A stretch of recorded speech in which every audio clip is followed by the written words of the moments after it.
Good afternoon.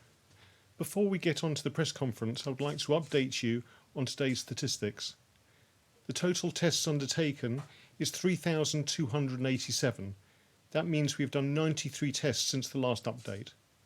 The tests concluded is 3,242. This means that there are 45 people waiting for results. We have 4 new confirmed cases since the last update. This brings the total confirmed cases to 320. But I'm pleased to be able to confirm there have been no new COVID-related deaths. 6 weeks ago, we made the difficult decision to close our schools in response to the coronavirus threat to our island. Since then, some primary school hubs and all the secondary schools have remained open to vulnerable children and those of key workers. The current tight restrictions to save lives and save our NHS has also affected nurseries, playgroups and childminders. All the teachers and those that work in our units for those children with additional needs, the caretakers, cleaners, catering staff, nursery staff and childminders have done a wonderful job in looking after the children in their care and working with each other. The creativity and flexibility during a very anxious and worrying time for our community has shown our island at its best. And we have needed to balance the cost of the lockdown against the importance of saving lives. Teachers have been working tirelessly to ensure that pupils' education and long-term aspirations are not another victim of COVID-19. The schools that have remained open have used physical distancing measures and imaginative teaching methods to keep staff and children safe. The existing online resources have been strengthened and expanded with remote learning and support provided by teachers for those children stuck at home. The department has worked closely with all teachers and their representatives to get us this far and are planning together for how we can allow more children to come back to school, but only if and when it is safe to do so. I would like to thank all the unions involved for their positive engagement. Rather than me talk to you, I would like to introduce just 2 of the many wonderful education staff we have on the island who are keeping the hopes and dreams of our children alive during this dark time. Mr. Robert Cool is head teacher at Annika Primary School and has been supporting the Douglas Hubs. I'd also like to introduce Mrs. Rachel Smith, who is a teacher and digital leader at St Ninian's High School. Coming on to Mr. Cool, would you like to tell us how things have been for you and your colleagues over the last 6 weeks? Yes, thank you, Minister, and good afternoon, everyone, and thank you for listening. Ever since the schools closed to all pupils 6 weeks ago, education staff have been working in completely different ways to what we've ever had to before. It was amazing to see how quickly staff adapted to this change and put their minds to opening of the hub schools the following day. The staff teams manning these hubs are no longer there to teach children, but to look after groups of mixed-age children of vulnerable and key workers. This requires a completely different approach to planning, especially when you have new social distancing and health and safety measures thrown in. From what I have seen from working within my school's hub at Balakotia, and from taking an interest in what's going on around other schools on the island, the staff are pulling out all the stops on a daily basis to make the children's experiences a great deal of fun. This is vitally important at a time when these children don't have the same opportunity as their peers to stay safe at home. Even in a time of high anxiety, staff have remained positive, even volunteering to work over the Easter holidays and bank holidays to ensure key workers could attend work during the early stages in this crisis. I was the head of our hub during Easter week, and the sense of community experienced that week was absolutely brilliant to see. We had gifts of cupcakes, Easter eggs, hand creams from local businesses, charities and the Isle of Man Constabulary.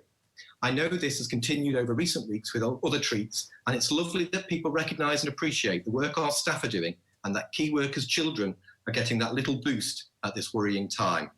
Thank you to everyone who has done that for us. There haven't been large numbers of pupils accessing the hubs, and parents are being very sensible in terms of only using these facilities when it is absolutely necessary, recognising that if working patterns allow someone to be at home with the children, then they can stay at home on these days.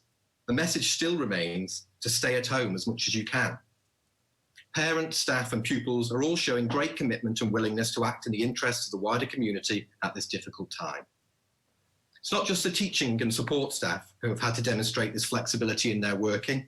Our cleaning, caretaking, administrative, lunchtime and kitchen staff have all had to do the same and have all pulled together brilliantly to ensure that everything runs smoothly, everyone is fed and looked after over the lunchtime period, and that cleaning routines are at the optimum level for both health and safety purposes. One thing I've really noticed that's come out of this is an ever-expanding sense of teamwork. We've lost that day-to-day, face-to-face contact with our own teams and now are liaising with and working with staff from different schools. This widens the experience of the people you're working with, and I've really appreciated the security of having other head teacher colleagues to bounce ideas off when planning for or heading the hub. Teaching staff have also enjoyed being able to discuss with others what their plans for home learning is like, or other school priorities that they have within their own schools. It feels as though our teams have really grown beyond our own schools now, as we're in constant liaison with fellow heads and staff members from our new teams. There have been great benefits to working in this way, as every decision can be made together rather than on our own, which in a crisis like this is just what is needed.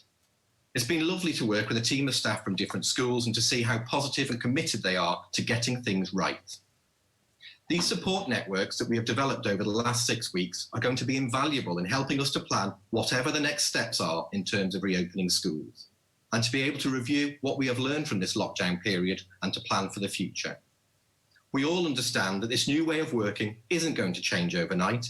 However, I can see that looking at the last 6 weeks of working in a new way, that our staff in education will continue to do everything they do in the best interests of the children, their families, and our island community. Thank you. I mean, thank you very much, Mr. Cool, for your honesty and insight.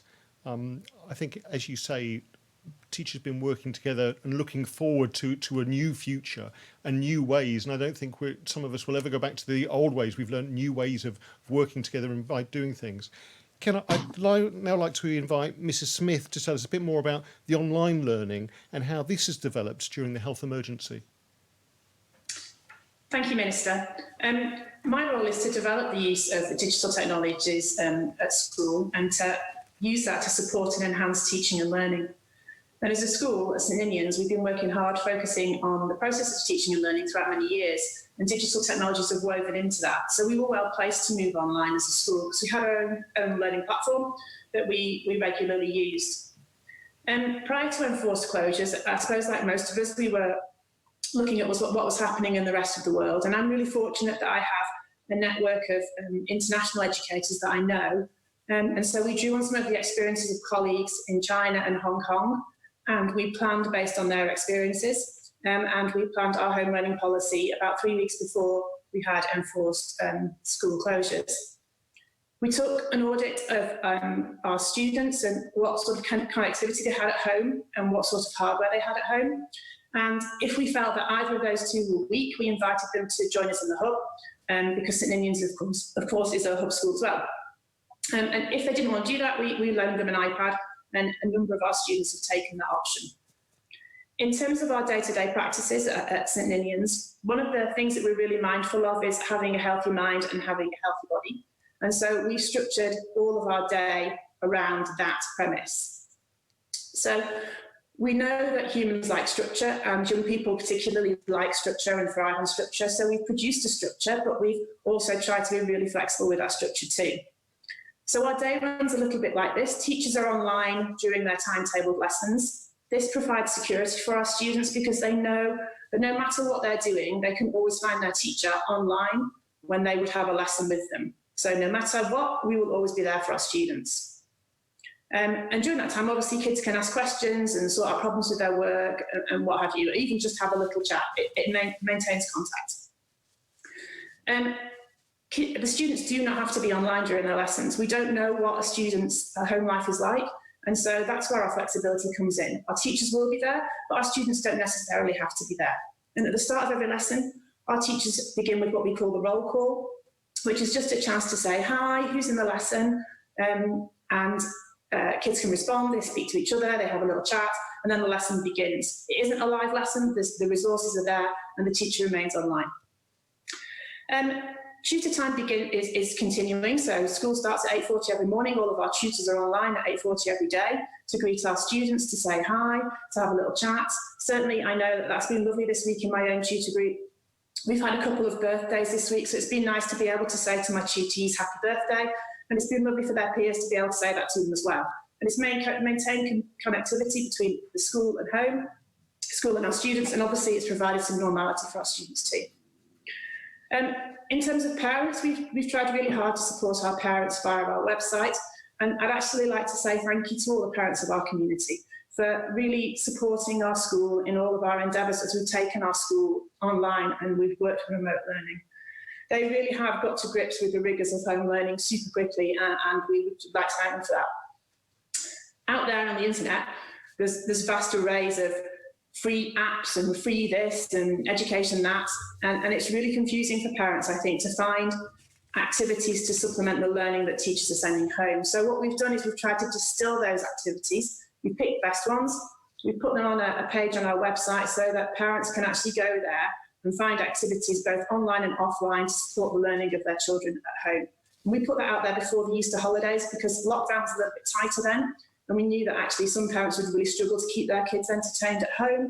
And so we left them with some educational activities that they could use to help, keep life going, keep people sane.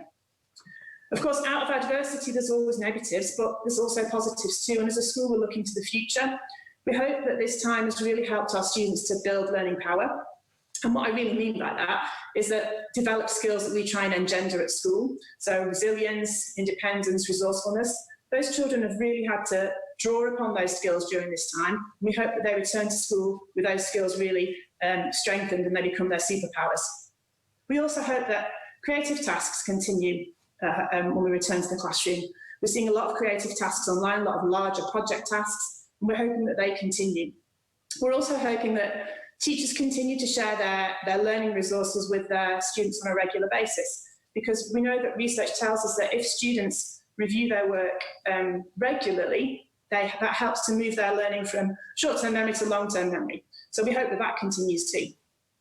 Another thing that we're hoping for the future is that the use of online quizzing and self-testing continues. We're seeing a lot of that online, and a lot of quizzes are being used by teachers to help their students understand where they're at in their learning.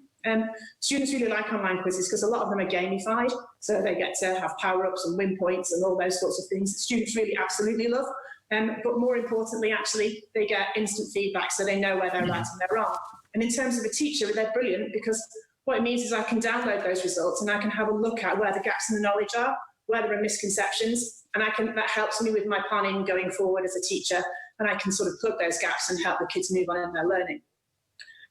As a school, we're really, really proud of our school community. We're really proud of how we've gone to remote learning and how we've all worked together as a team, just as Robert said in the hubs.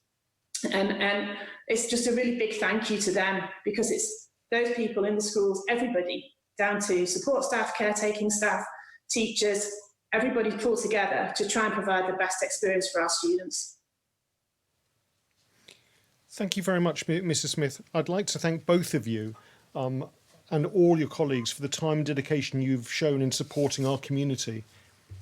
Although some teachers have been working from home, they are working incredibly hard.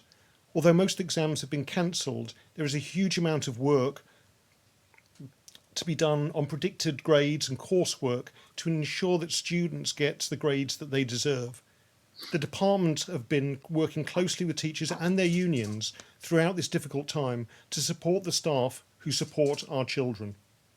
Over Easter, teachers volunteered to keep the schools open for vulnerable children and those of key workers. They volunteered again over the 2 May bank holidays. After listening to professional associations, senior leaders and officers, the department has decided to close our schools as previously planned for the full TT fortnight. This recognises the need for teachers, support and administration staff for a decent break after a period of intense and demanding work. It also allows our children to try to get back to a more normal routine. I'd now like to turn to some of the excellent work going on to keep our culture alive and vibrant during a time of social isolations. The Arts Council have launched a project called home is where the art is. Each day a new video will be added to their website of artists, musicians and poets expressing how they are using new ways to express themselves. Principal trumpeter Jason Evans was the first to show how, despite being alone, music can connect all of us. His rendition of Ellen Vallin is amazing, and I must admit, reduced me to tears. So today, I've talked about education and our culture. I would now like to turn to sport. Throughout the restrictions, we've been working with sports people and their organisations to try and allow some resumption of activities. The first online sports award was a huge success, but we need to do more. Through close liaison with public health and organisers of recreational sport, we've been able to risk assess various activities and decide which can restart in a limited format to ensure safety. Yesterday, the Chief Minister announced that recreational fishing could restart this weekend. Today, I'm happy to announce that from Monday, golf courses can reopen to single players or pairs of players from the same household. Clubs have shared ideas and examples from around the world of how the sport can be played in a safe and controlled way for all involved. This is the type of engagement we will increasingly need as we progress. At the end of the day, it will be government and our clinical leaders who make the decisions on measures to protect us all.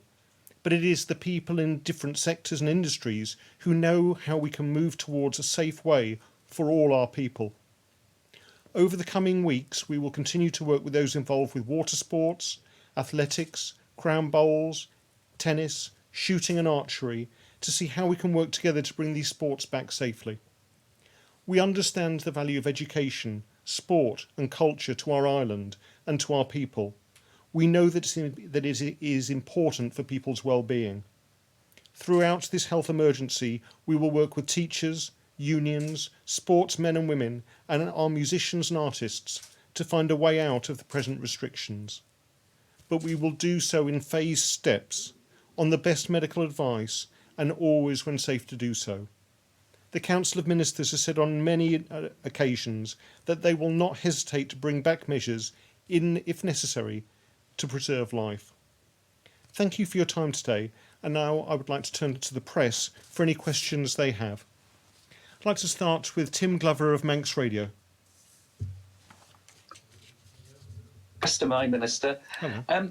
You mentioned there that you're working with the unions, but yesterday we got a joint statement from 4 unions who were expressing shock at plans to expand attendance at UCM to children of non-key workers next week. Can you update us on what is going on there? Certainly, Tim.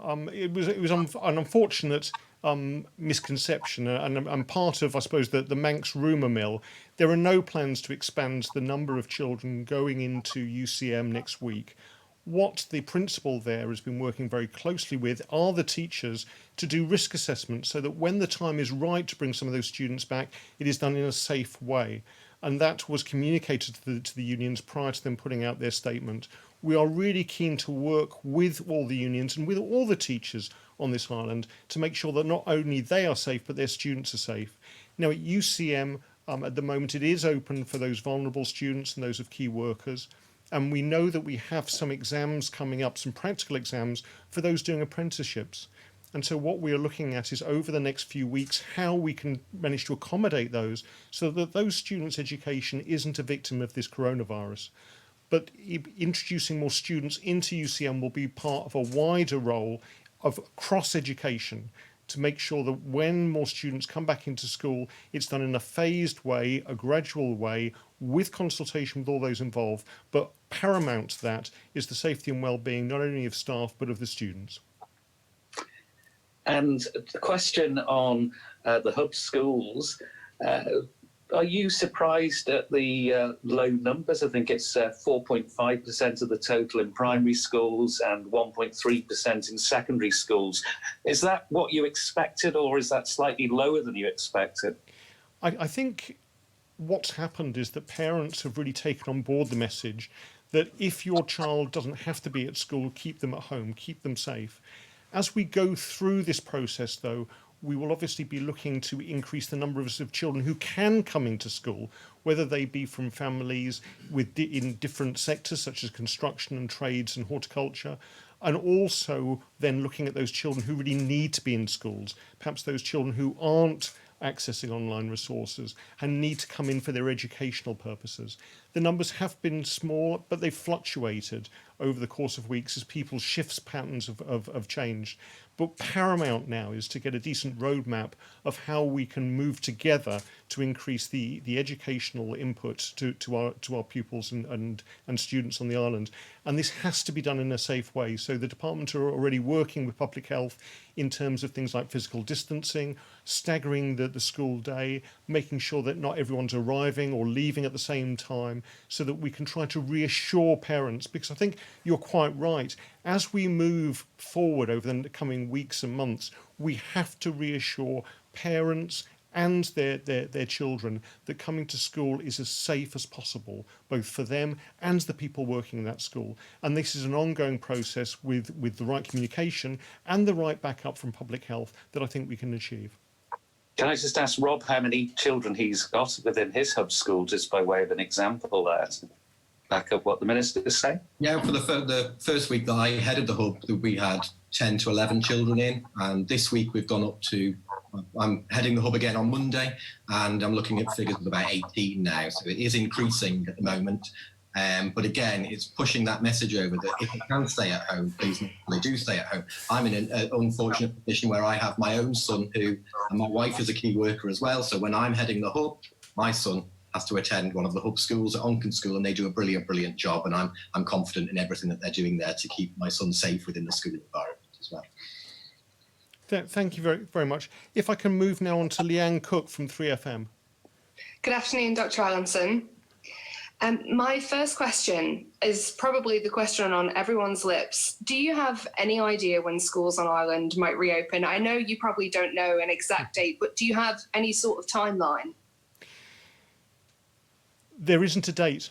What we are trying to do, as I said, is get a roadmap for gradual stages, working with the unions, working with the teachers, what is possible. I will have to be honest with you that as we move to getting more children coming into schools, we will have to redesign those schools. We will have to space desks apart. We will have to make sure that people aren't facing each other, so if they cough, they don't cough over somebody else. This is going to be a major bit of work as we move forward. And we may not be able to have all our children back at school until later on this year, or even further than that. This is why some of the online resources are so important.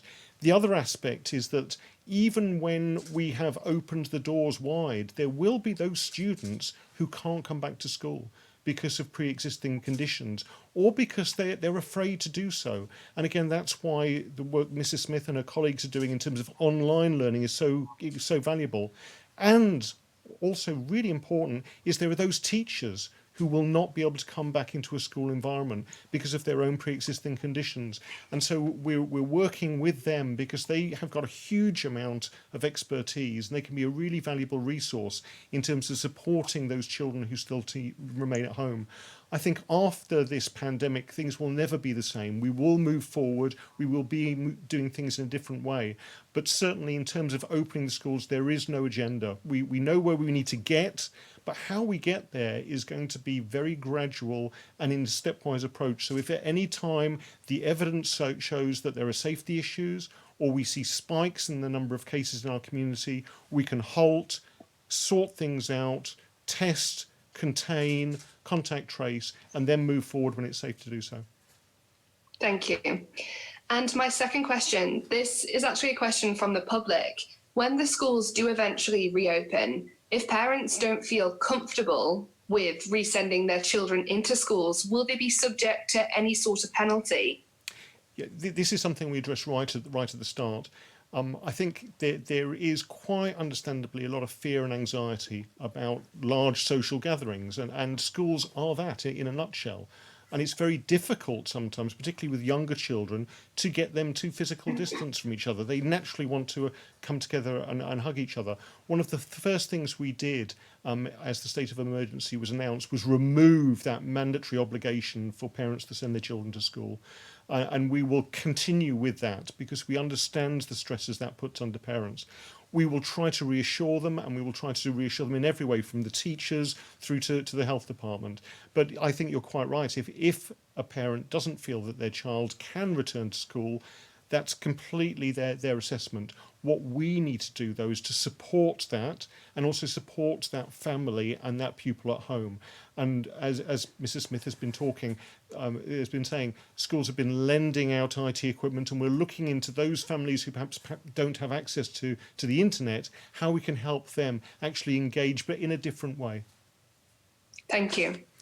If I can come on to Simon Richardson from Business 365 magazine. Yes, good morning, Dr. Allison. My first question, if I may, could I aim at Rachel? Rachel, firstly, it's great to hear about the work that's going on. There's a feeling in the UK and beyond, I think, that maybe online learning has been a much underutilised facility in schools and colleges. In view of the crisis as it continues, do you expect it to play a much bigger role in schools in the future? Well, as I said when I was speaking, we do expect that some of the practices that we've been undertaking during this time of enforced closure will continue into the future. And so, yes, I would like to see digital learning be used much more within schools. I think we would call that blended learning. So there's a mixture of using digital technologies to enhance and support learning, along with having a teacher in a classroom, like actually physically supporting their students there. And you can get a really nice mix between those two things. And I think probably actually what we've learned from this period of time is that we can bring digital learning into the classroom that bit more, and we can blend it with the traditional way of teaching, and it can be really successful for our students. Thanks, Rachel. And secondly, if I could turn to Dr. Allison, please. Yep. Minister, in respect of the reopening of schools, you've mentioned it could be later this year, could be longer. Would it be helpful, do you believe, to actually set a provisional date of maybe the start of the new school year in September, just so people have some kind of a target? I think that would be lovely. But the reality is that we need to work with teachers, with families and with pupils throughout the next couple of months as we become more familiar with this new normality. I think it would be great to say that everything will be back to normal by September, but we don't know that. Particularly those children and those staff members who can't come back to school at the same time, and we don't know what the physical situation, the health situation will be on our island. So I'm very wary to actually set dates and aim towards those just for the sake of it.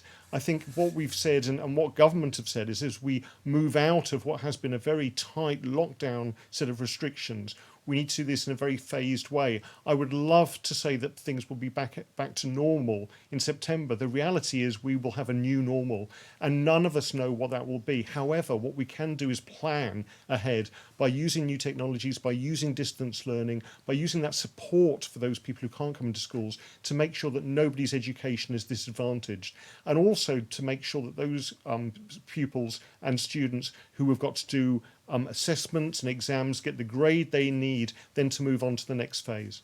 Thank you. If I can turn now to Paul Moulton from MTTV. Hello, Dr. Allison.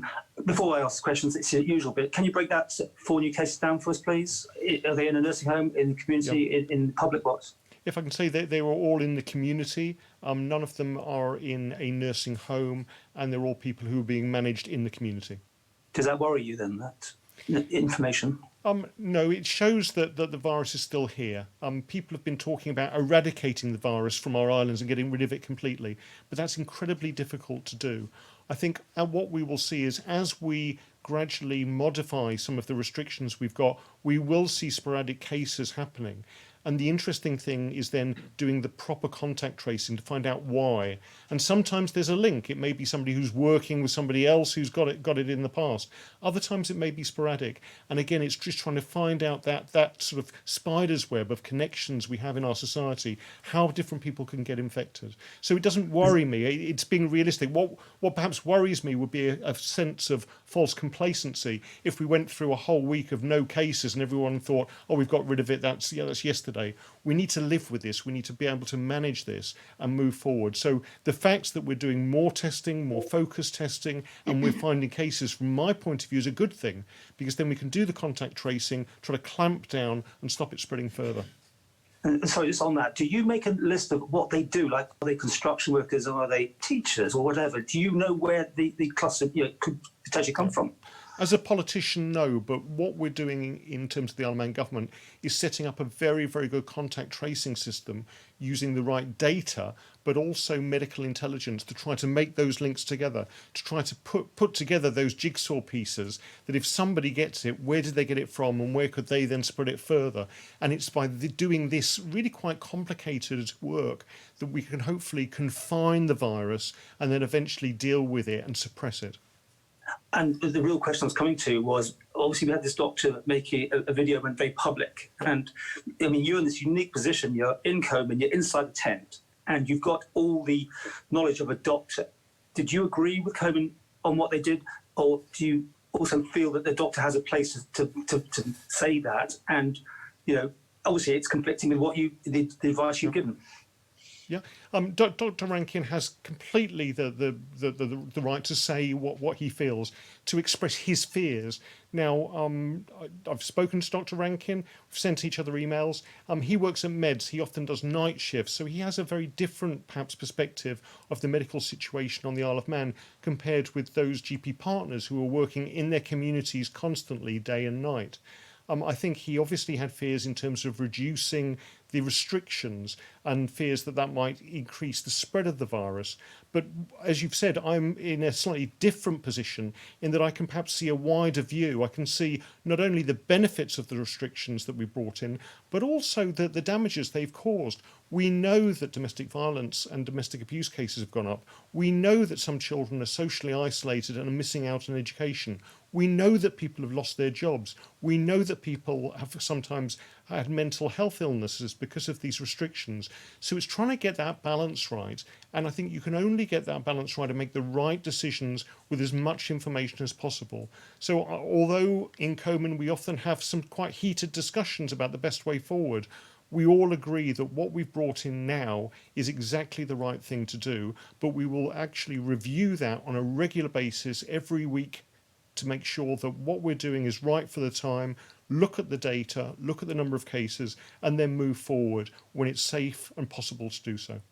So to be absolutely certain, Coman voted unanimously for the easing restrictions for construction workers to go back to work. Absolutely. Thank you. Can I come on to Adrian Derbyshire at Isle of Man Newspapers? Hi, Minister. Can you tell me what progress you've made with the teaching unions over providing access to children's non-key workers? Mm-hmm. Were you hoping to be in a position to make an announcement on that earlier? I think what we've been trying to do is work with teachers and all the unions to say, how would we do it when the time is right? But these sort of decisions aren't actually for me in the education department to make.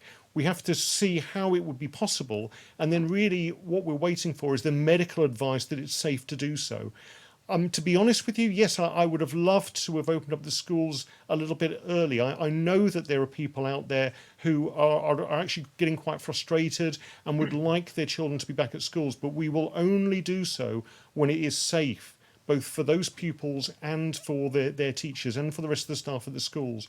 We've already had discussions right across the public sector in terms of PPE, in terms of the use of masks, in terms of how we keep the schools safe.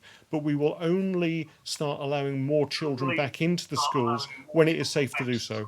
And that has to be based on the latest medical data, but also that clinical advice that is actually underlying a lot of the decisions that the Council of Ministers make on behalf of the people of the Isle of Man.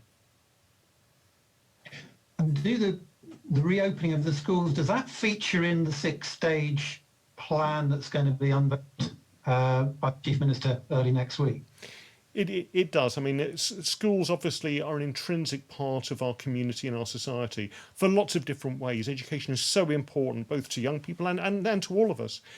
There are also concerns, quite justified concerns, by people who've gone through some of the influenza pandemics, that perhaps schools are a breeding ground, that children are super spreaders, and that by bringing children back into school would somehow exacerbate the situation, set us back. The international research doesn't actually support that view. We know that children can get coronavirus, but often they're asymptomatic. We don't know how much they can spread into bringing it home to their households or bringing it back into the school. But we're working internationally and through public health to try to understand that better and try to make sure that as we do gradually increase the number of children coming into the schools, that is done in a safe way. So yes, that the schools, the opening up the schools eventually, but certainly in the short term, over the next weeks or months, increasing the number of children who are coming into those hub schools is something in the overall programme. But as I said, is being taken in a very stepwise approach, and certainly there are no plans at all to throw open the doors to everyone to come back into either our schools or colleges or nurseries. Only we will be making very small, gradual steps based on the scientific advice and based on the best medical recommendations. Because at the end of the day, although education is really important, we have to have a safe environment for all the people who are using our schools and for all the staff that are working there.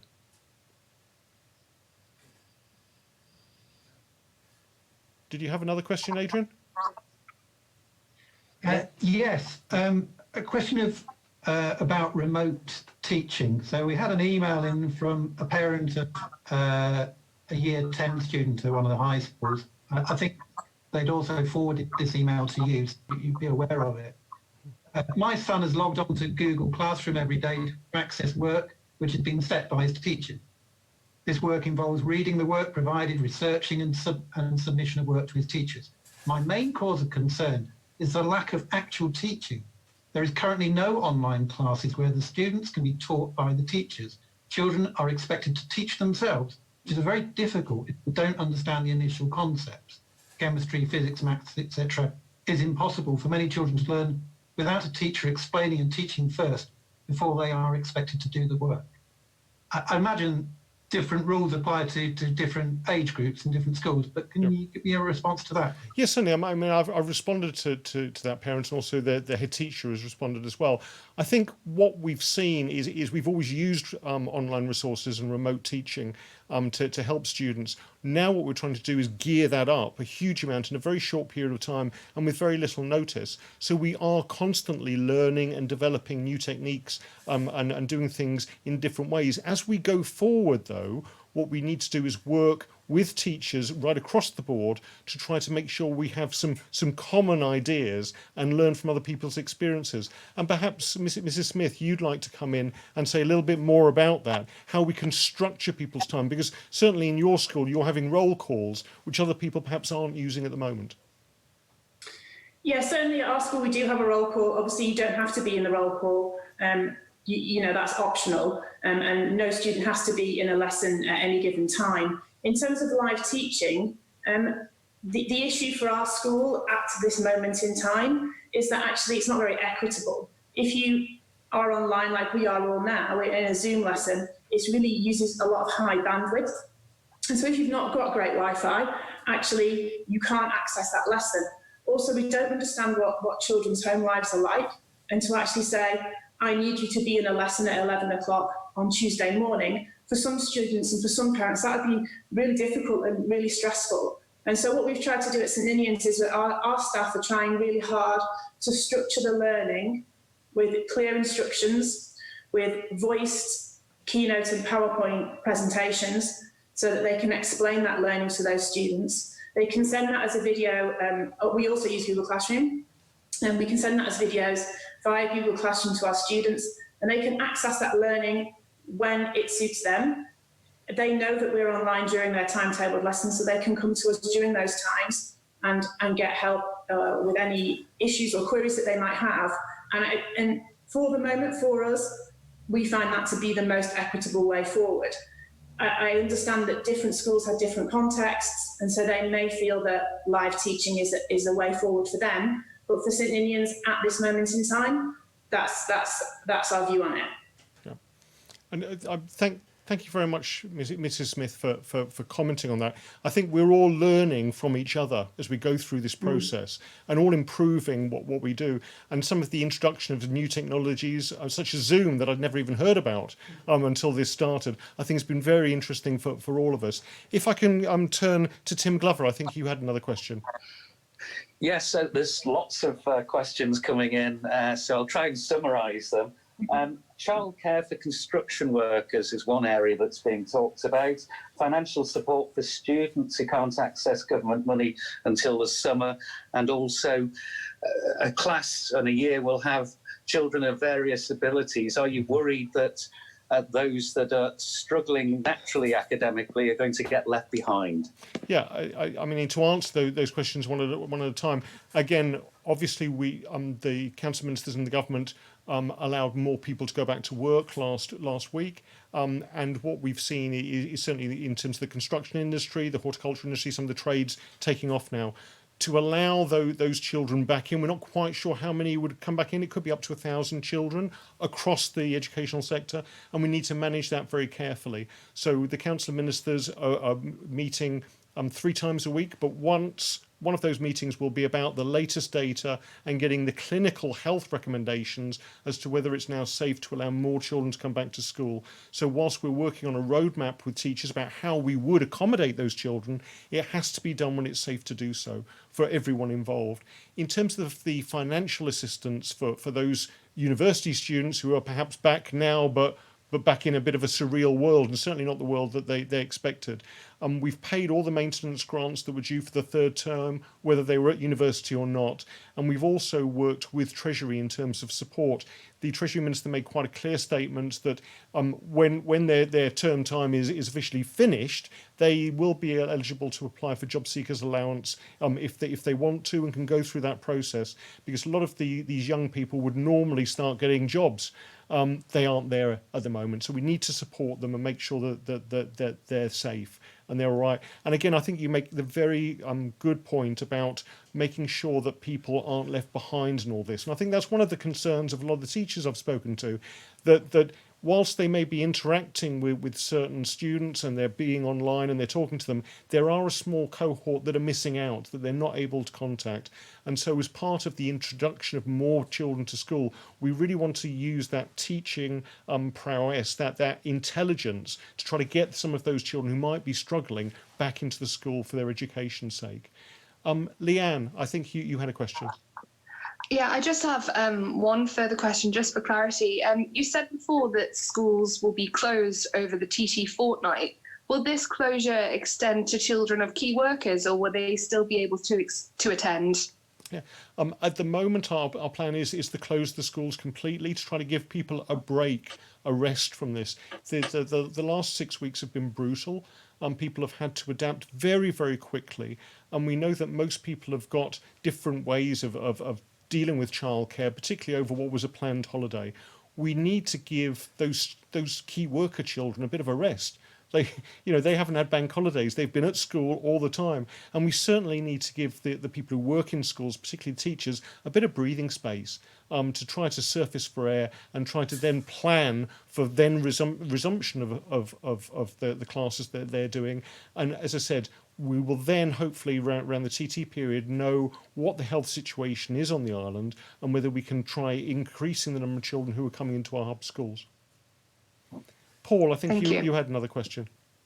Thank you very much. I think this is probably for Rob, really. You've got these hub schools now operating with the self-distancing in place. So you're an example of what the new norm will be. Can you give us a percentage of how many pupils you can get into most of these hub schools as an example of, you've already said, Minister, that we may not be able to get everyone back into the buildings as they are now. So how is it, Rob, looking for you? Well, if we I went into all of our classrooms last week to measure up, and if the social distancing rules remain and 2 metres apart, you're looking at 6 children per classroom. That's what we've got to look at, isn't it? And then in terms of our hubs, when within our own school hub, we've currently got 4 or 5 children attending. If that went up to over 6 children, we would probably end up having to open up 2 hubs then and have operating in 2 classrooms for Annika School. So that's the way we're working at the moment, because the guidelines are still obviously the social distancing rule of the 2 metres. So you've got to try to fit those children into those spaces. Have you learned a lot because we hear about people reporting back saying that the kids still do what kids do, which will mingle and do things. Is it really difficult to keep that separation? It is, especially with the youngest children. You know, if we've got some children to reception year 1 age, it's very difficult with them, but you've just got to try as best you can to keep those measures in place, really. And Minister, you guys build a lot of new schools by the sounds of it, or new classrooms or something to cope with the new normal?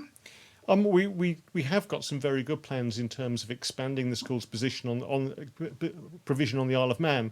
I mean, particularly in terms of QE2 and the STEM block there, and also Castle Russian School that people have talked about beforehand. No, we can't build new schools for this. What we are doing, though, is working with teachers and working with the scientific community about the idea of physical distancing.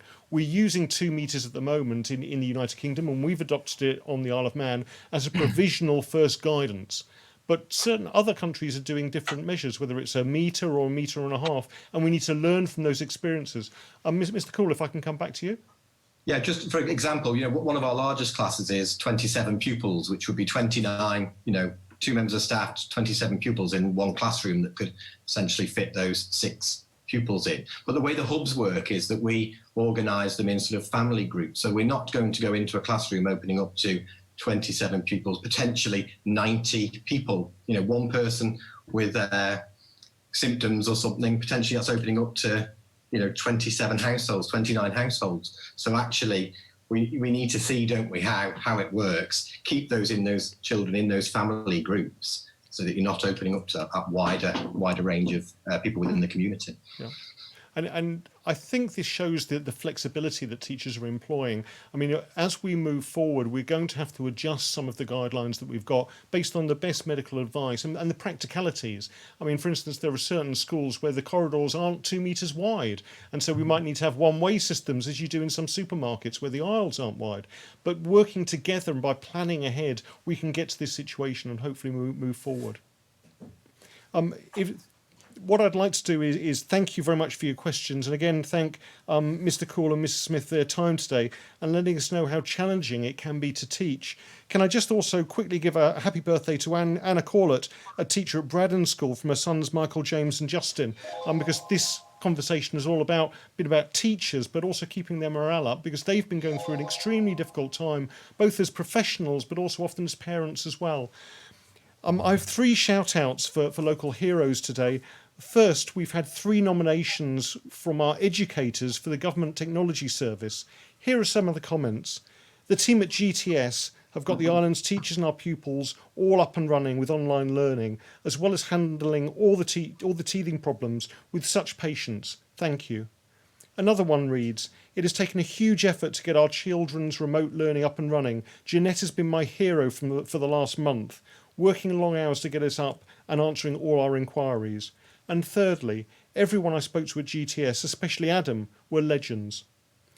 Initiating online learning at scale has been a mammoth undertaking for our teaching professionals and for our technology team, but both have done an outstanding job to ensure that, even in these uncertain times, our children can continue with their education from their own homes.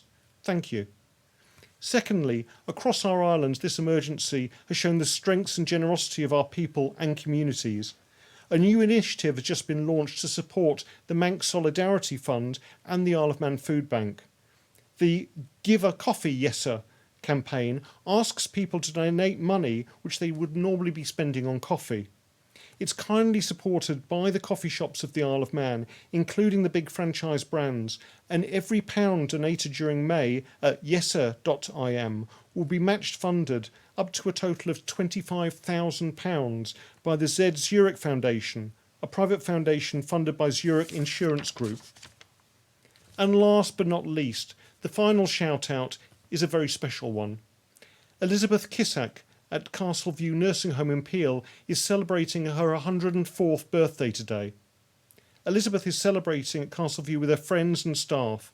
I hope you have a wonderful day, Elizabeth, and the Chief Minister has asked me to pass on his very best wishes and many happy returns. I'd like to thank you for your time today. Things are getting better, and we are gradually being able to come through this together. The virus still exists in our community and is likely to do so for some time yet. So this weekend, please stay safe. Stay at home if you can. If you do go out, please respect social distancing. Make the right decisions for you, your family and your island. Thank you.